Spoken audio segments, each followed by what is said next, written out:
I told you all yesterday that the Semenyo transfer news would dominate early January window. It would dominate absolutely everything. All over the socials, all you would be reading about is Antoine Semenyo.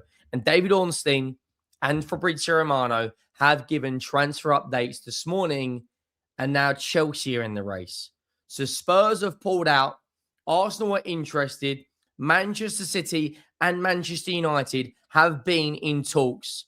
And today, Chelsea have also inquired. And there's been nothing from Liverpool since November, even though recently, in the last week or so, Alexander Isak did fracture his leg against Tottenham. Believe me when I say this, between now and January 10th, it's going to be chaos for Semenyo, because every single team in the Premier League could use a player like that, a player that's got double digits for goals and assists, a player that could play in a false nine, play on the left, play on the right, powerful runner who creates goals and scores goals for fun. This season, he has been on fire. But I just can't believe, I didn't think Chelsea were that interested. You look at the amount of wingers they've got. Gustavo, Garnacho, Pedro Neto, Cole Palmer can play out there. But in I'd probably say the last month or so, Chelsea's performances have gone like this. I thought they were going to be where Aston Villa were a few weeks ago. Looking at, that 10-man performance against Arsenal, the game they played against Barcelona where they were really, really good. They won 3-0. Since then, though, they lost to Leeds. They drew to Bournemouth away. They lost to Atalanta in the Champions League. Fair enough, though, the last 3 games, beat Everton, beat Cardiff, drew to Newcastle, but they have got a tough run of games coming, and they are into the next round of the League Cup. A player like Semenyo improves everyone. Make sure you go down, drop a like on the video if you haven't already, and you let me know your thoughts. Where do you think Semenyo ends up? Do Arsenal throw their name in the hat at the last minute? Do Chelsea push this inquiry further and trigger the £65 million release clause? The Liverpool will come back after the Alexander Isak recent injury, or do one of the Manchester clubs, City or United, strengthen their ranks? Because I'm not going to lie, for me, he's been arguably the best winger this season. And make sure you go down and hit that subscribe button as well. The road to 100,000 subscribers is well and truly on. We're about, I want to say, 300 now away from 86K, which is absolutely obscene.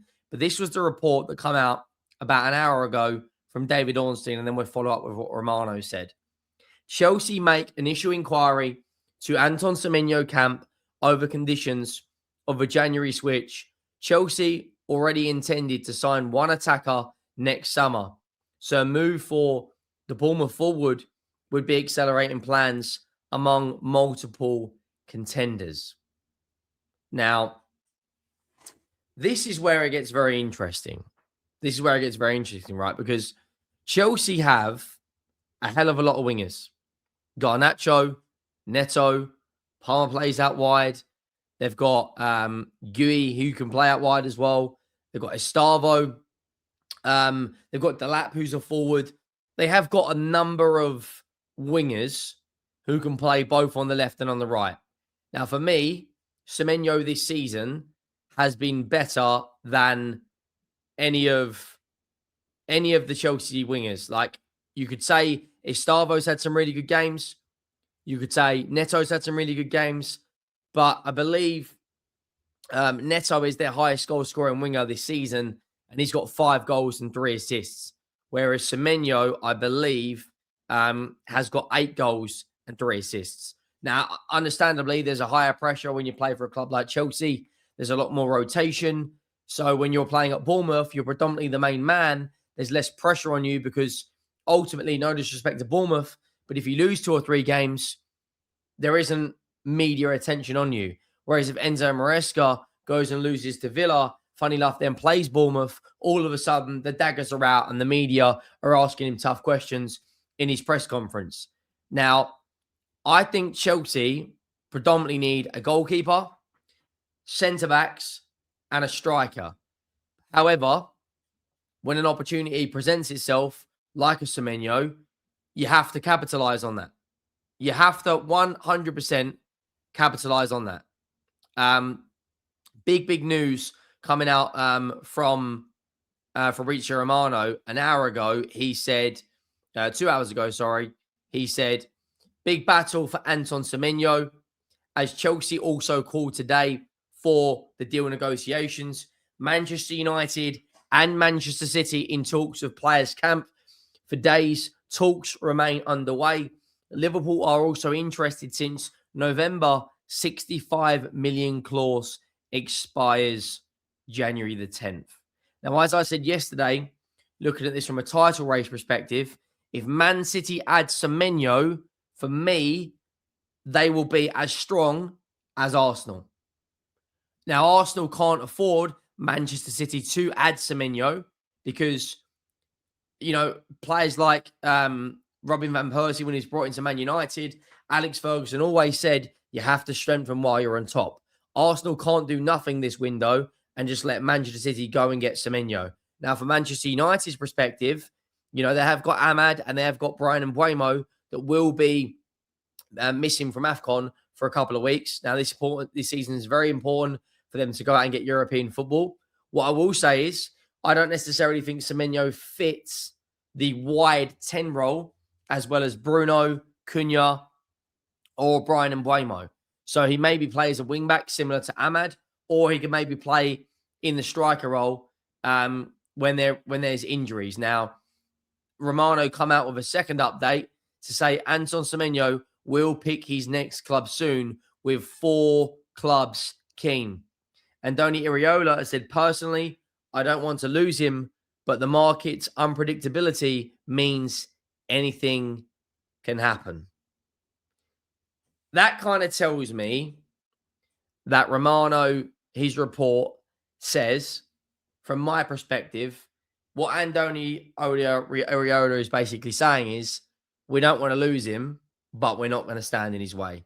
And if you've got a player like Semenyo, who this season has been very, very, very, very good.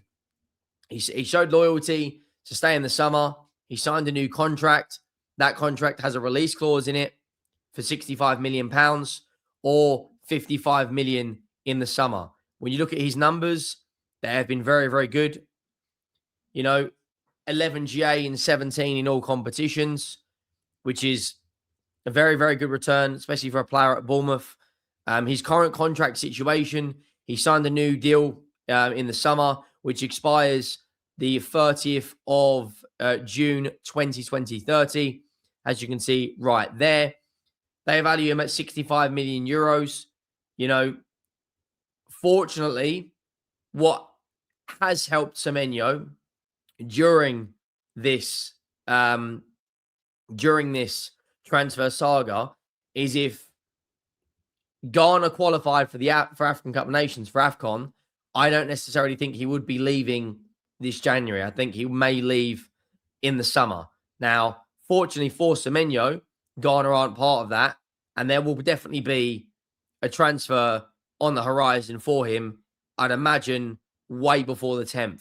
He's on £75,000 a week. So United, Chelsea, Liverpool, City, Arsenal can comfortably all improve his package. You'd imagine he'd be on 120, 130, 140,000 pounds a week. We offered him, I think, the highest wage of the lot. But right now, we're in the pits. We're nowhere near the other teams. Like Chelsea are battling for Champions League. City and Arsenal are battling for a league title. Liverpool are the reigning champs and have got injuries. Plus, likely to get Champions League this season because the top 5 leagues, it's likely that the Premier League will get the coefficients points to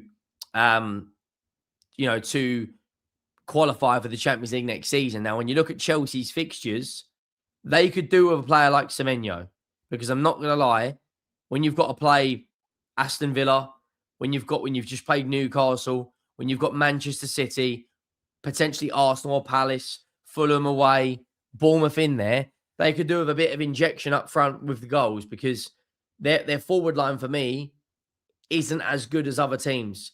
Look at Villa right now. Rodgers is on fire. Watkins will get back up there. Palmer's just returning from injury. João Pedro's inconsistent. Estavo's not getting game time. But it's going to be a very, very interesting situation. We will be back here tonight covering the League Cup game. So make sure you check that out. Make sure you drop a like. Make sure that subscribe button. And I'll see you next time. I'm out.